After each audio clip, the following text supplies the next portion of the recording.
Welcome, everyone. One of the best ways to prepare for the IELTS speaking test is to see it in action. That's exactly what we're doing today with this complete mock test from Spinta. As you listen, think about what the candidate does well and where they could improve. Afterwards, we'll compare notes with a full performance breakdown. Let's begin. Good morning. My name is Mr. Carter. Can you tell me your full name, please? Good morning. My name is Emily Chen. You can call me Emily. Nice to meet you. Thank you. And where are you from? I am from a mid-sized city in the south of China. I have been lived there for 5 years before I moved to study in another city. It is not very big, but I like the neighborhood because the people are friendly, and there is good food everywhere. Right. Let's talk about your home and family. Do you live in a house or an apartment? I live in an apartment now. It is on the 4th floor, and there is a small balcony. The flat is 2-bedroom and not very big but comfortable. When I moved here, I choose it because it is close to my university and to some shops, so it is convenient for me. Why did you choose to live close to your university? Well, I wanted to save time, Before I was spending nearly 2 hours every day to go to campus, and it was very tiring. Also, living nearby allowed me to join club activities in evening without worry about long travel. It also helped me to study late sometimes when I have group work. How often do you see your family? I try to see them at least every month. Sometimes more often during holiday. Because I study and part-time work here, I cannot visit every weekend, but we call each other and use video calls, so it is fine. My mother, she likes to cook and send me pictures of food, which is always making me hungry. Right. Now about work or study. Are you working or studying at the moment? I am a university student, studying business management. I also do a part-time job in a cafe 2 afternoons a week. The job helped me with money, and also I learn about customer service, which is helpful for my future career. Why did you choose business management? I was attracted by the idea of understanding how companies operate and how decisions are made. Also, I think it gives me flexible skills that I can use in different industries. To be honest, I am not 100% sure what I will do after graduation, but management seemed a sensible choice, and I enjoy courses about marketing and entrepreneurship. How long have you been studying this subject? I have studied it for 3 years now. Actually, first year I thought maybe I want to study finance, but after taking some classes I found management more interesting and more practical for group projects and people work. I see. Let's move on to hobbies and free time. What do you like to do in your free time? I like listening music, reading, and sometimes going for long walks.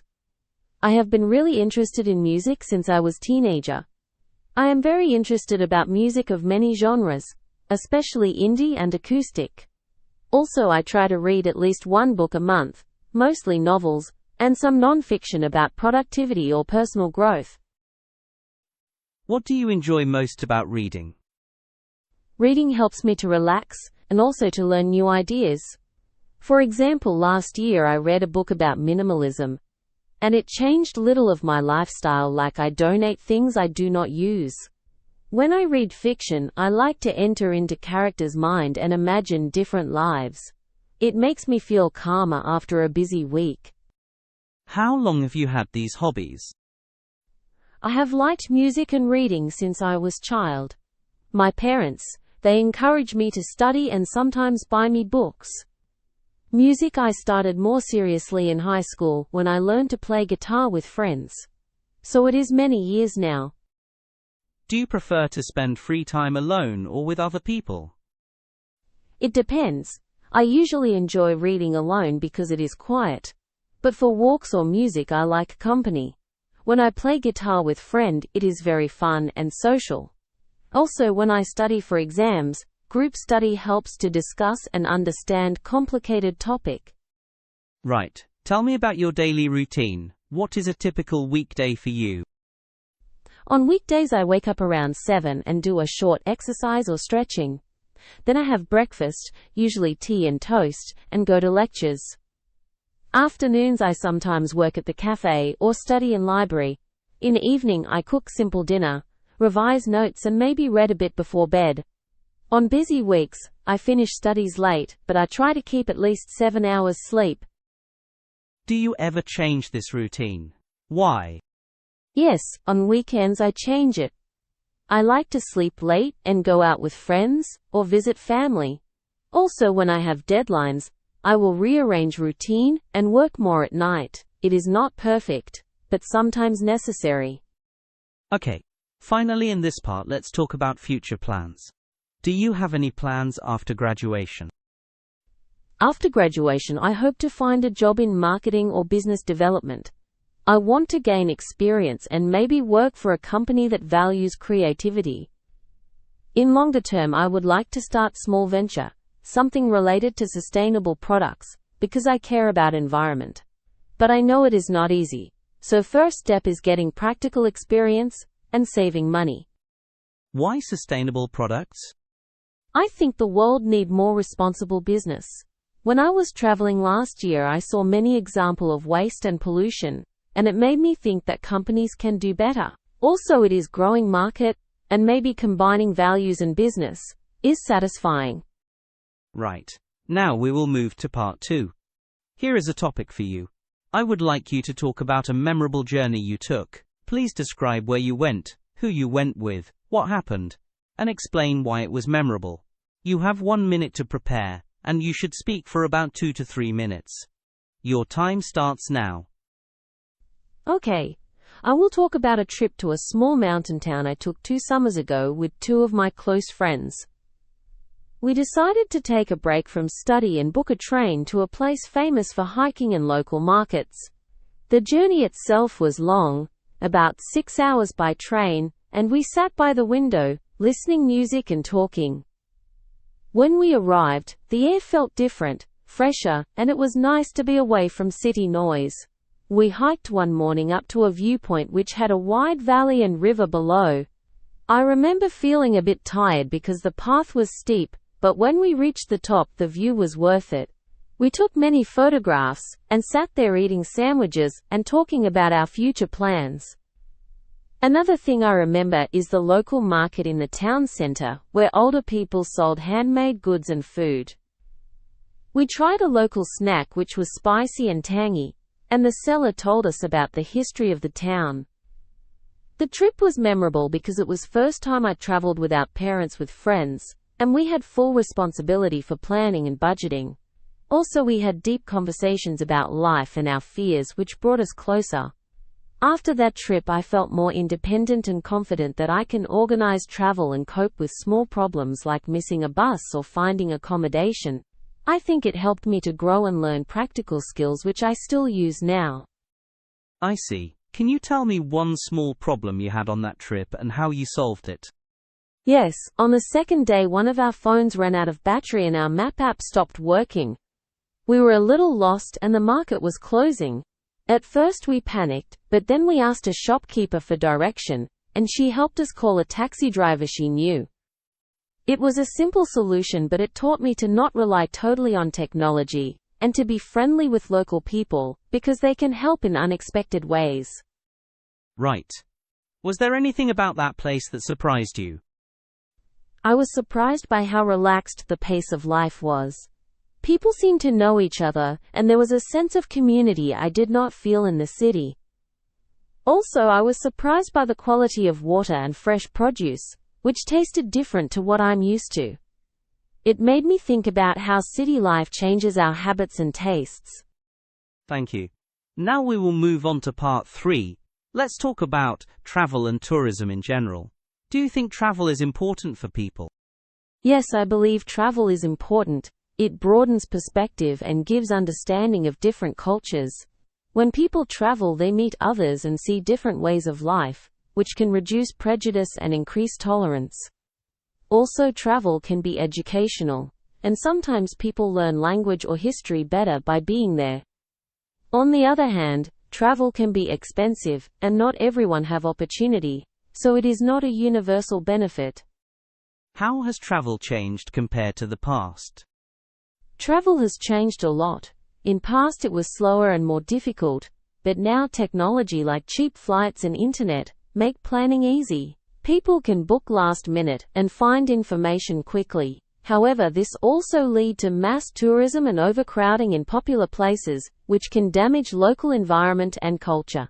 Social media also influence choices because people often visit places for photos rather than real experience. Interesting. Do you think mass tourism has more positive or negative effects? It is mixed. On positive side, it brings money and jobs to local people, improves infrastructure, and creates cultural exchange. But negatives are environmental harm, rising prices for locals, and loss of traditional culture if everything is changed for tourists. I think sustainable tourism should be priority to balance benefits and costs. How can communities protect their culture from negative impact of tourism? Communities can protect culture by regulating development, limiting number of tourists in sensitive areas, and promoting authentic experiences rather than staged attractions. Also, educating tourists to respect local customs and supporting local businesses rather than big international chains help. Government policies and community involvement are important, because without local voice decisions, can harm culture. Right. Do you think people travel more for leisure now than for work? I think leisure travel is more common now, because of more disposable income and easier transport. But business travel also increase with globalization. Still, leisure probably grows faster because people value experiences and social media encourage travel as lifestyle. What kind of tourism is likely to grow in the future? I expect sustainable and experiential tourism to grow. People want meaningful experiences like volunteering, cultural immersion, and eco-friendly trips. Wellness tourism, like retreats focusing on health and mindfulness, is also trending. Virtual reality travel may also develop for those who cannot travel physically. If a government wanted to encourage responsible tourism, what policies might they use? They could implement visitor caps in fragile sites, tax incentives for local businesses that are sustainable, and stricter environmental regulations. Investing in public transport and waste management, and offering educational campaigns for both tourists and hosts would help.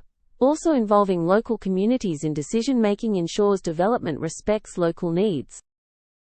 Do you think young people travel differently from older people? Yes, young people often prefer adventure, budget travel and social experiences like hostels and shared activities. They may be more flexible and use digital tools for planning. Older people might prefer comfort, organized tours, and slower pace. But this is general, and many older travelers are active and adventurous too. How important is technology in modern travel? Technology is very important. It makes booking, navigation, and language easier with apps. But as I said earlier, it can be a double-edged sword because over-reliance causes problems when devices fail. Also, technology changes expectations about convenience and speed, which shape tourism industry. Finally, do you think travel will be different after environmental concerns grow stronger? I think so. People may choose closer destinations, use greener transport, or pay more for eco-certified services. Airlines and hotels might adopt greener practices because of regulation and customer demand. Travel patterns could change to favor local tourism and longer stays, rather than frequent short trips to reduce carbon footprint. Okay, that is the end of the speaking test. Thank you. Do you have any final questions? No, thank you. I hope that was enough. It was good practice. The candidate demonstrated Band 6 level performance. Notable grammatical errors included saying, I have been lived here for 5 years when it should be, I have lived here for 5 years, and saying, I am very interested about music when it should be, I am very interested in music. Another example was, the world need more responsible business, instead of the world needs more responsible businesses, or the world needs more responsible business practices. These errors occurred occasionally throughout the test. and while they did not prevent understanding, they were systematic in simple structures and subject-verb agreement. Fluency was generally good with a natural flow and extended answers, but there were moments of hesitation and self-correction, such as when the candidate said, "Sorry, what I mean is," and when she paused to find words. Vocabulary range was adequate and sometimes varied with words like sustainable, experiential tourism, and entrepreneurship, but there were a few imprecise choices. For example, saying, "I have been lived," and using about instead of in after interested. Grammatically, the candidate showed ability to use complex sentences and narrative tenses, yet struggled at times with articles and verb forms. This performance aligns with a band 6.5 judgment. Because communication was clear, responses were relevant and well developed, and the candidate demonstrated reasonable control of vocabulary and discourse. What prevented a higher score were the recurring basic errors in agreement and prepositions, occasional awkward phrasing, and some hesitation that interrupted an otherwise coherent delivery. To improve to band 7, the candidate should work on consistent accuracy with subject-verb agreement and tense forms, practice prepositions and article use in context, and aim to reduce minor hesitations through targeted fluency practice. Strengths included the ability to speak at length, provide personal examples, and develop ideas logically, use of cohesive devices, and an appropriate range of topic vocabulary. Thank you for practicing with this IELTS speaking mock test. Visit Spinta for more comprehensive mock tests and personalized feedback to boost your IELTS score.